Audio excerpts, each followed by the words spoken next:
ઉમેદવાર મિત્રો, હું મારી ચેનલ વતી આપ સૌનું સ્વાગત કરું છું। ગુજરાત પોલીસ ભરતી એસસી અને એસટી કેટેગરી 2022માં કટ ઓફ કેટલું રહ્યું હતું, હવે 2025માં કેટલું રહેશે તેની માહિતી આપણે આ વિડીયોની અંદર સંપૂર્ણ જાણીએ। અને ઘણા લોકોની કોમેન્ટ હતી કે એસસી અને એસટી વિશે કેટેગરીનો વિડીયો બનાવીને અપલોડ કરો, તે માટે આ એસસી અને એસટી કેટેગરી 2022નું કટ ઓફ અને 2025માં કેટલું રહેશે તે સંભવિત માર્ક આપણે જાણીએ। ગુજરાત લોકરક્ષક પોલીસ કોન્સ્ટેબલ ભરતી 2021-22 જેનું પરિણામ 2022માં જાહેર થયું। એસસી અનુસૂચિત જાતિ કેટેગરીમાં માટે ફાઇનલ કટ ઓફ મેરિટ નીચે મુજબ રહ્યું હતું। આ મેરિટ લેખિત પરીક્ષા અને શારીરિક કસોટી જે દોડના માર્ક 25 ગુણ હતા તે પણ વધારાના ગુણ આની અંદર ગણવામાં આવતા હતા, જો હોય તો સહિતના કુલ ગુણ પર આધારિત રહ્યું હતું એસસીનું merit. Police constable LRD 2022 SC category final merit cut off marks category લિંગ જેન્ડર અને ફાઇનલ કટ ઓફ માર્ક્સ હવે એસસી પુરુષમાં મેલમાં 70.195 અને જે મહિલાની અંદર છે એસસી પુરુષ મેલ 70.195 અને એસસી મહિલા જે ફિમેલની અંદર 59 સમથિંગ 470 59.470 જેટલું રહ્યું હતું, સમથિંગ 60 જેટલું મેરિટ રહ્યું હતું। તે 2022નું દોડના માર્ક્સ પ્રમાણે ગણવામાં આવેલું છે। ગુજરાત લોકરક્ષક પોલીસ કોન્સ્ટેબલ ભરતી 2021-22 જેનું પરિણામ 2022માં જાહેર થયું।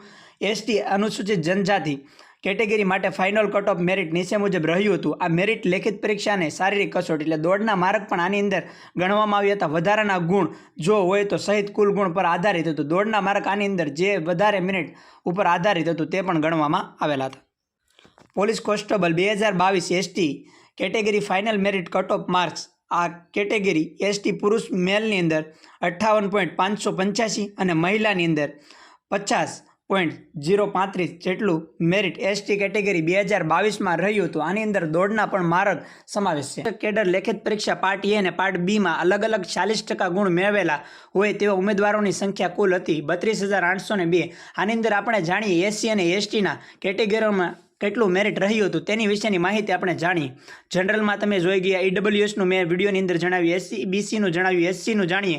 હવે મેલની અંદર એમાં 94.75 અને ફિમેલની અંદર એમાં 80.50 અને એસટીની અંદર 80.50 અને મહિલા ઉમેદવારમાં એમાં 80 માર્ક્સ રહ્યું હતું। તે 2025નું મેરિટ છે, જેની અંદર ડોક્યુમેન્ટ વેરિફિકેશનનું મેરિટ છે, જે ફાઇનલ મેરિટ આવવાની રાહ છે, જે સમથિંગ વધારે ને વધારે 1 થી 2 થી 3 થી 4 માર્ક વધીને જઈ શકે। એસસી અને એસટીના કેટેગરીના ઉમેદવારોને જરા પણ મૂંઝાવાની જરૂર નથી। જે ઉમેદવારોનું નામ છે તેનું ફાઇનલ સિલેક્શન થઈ જશે, તેનો કોઈ પણ વધારાના માર્ક એટલા બધા વધશે નહીં। 94 છે તો ત્યાં વધીને 95, 80 છે ફિમેલમાં તો ત્યાં 80 અને એસટીની અંદર 80.50 છે તો વધીને 81.50 અને 80 થી સમથિંગ 81, 1 થી 2 માર્કનો વધારેનો ફરક થશે। વધારે કોઈ પણ વધારે ચિંતા કરવાની જરૂર નથી, તમારું ફાઇનલ નામ હશે જરૂર તેવી શુભેચ્છા।